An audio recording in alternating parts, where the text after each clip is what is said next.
Hello and welcome to this video, which is about part names on tracks. So this is something which sometimes people have problems with, and I'm just going to show you a couple of quick approaches which may help you with this. So the first thing you may or may not know is that obviously when you move parts by default to a different track, they retain their names, which you may find useful. I've got into a pattern of color coding things depending on what they are rather than relying solely on names, because it's easier to see from the 30,000 foot view, as they say.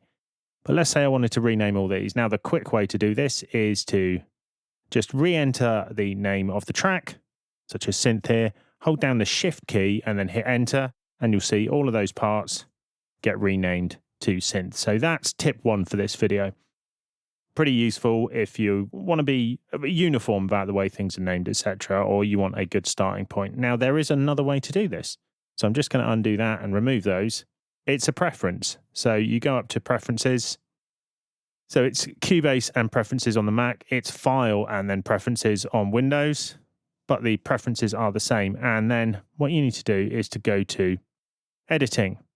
And the one we're after is parts get track names. So if you tick this, now when you move these parts, so here in this case, I'm not going to move them. I'm going to copy them onto here by holding down the Alt key as I do it.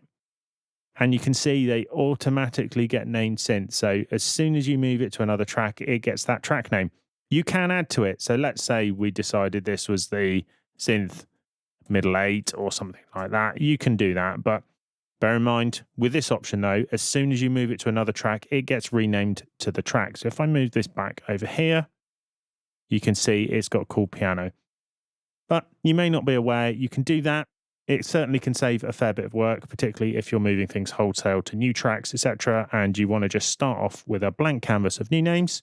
As ever, hope you found that useful, and we'll see you again soon for more music tech tuition.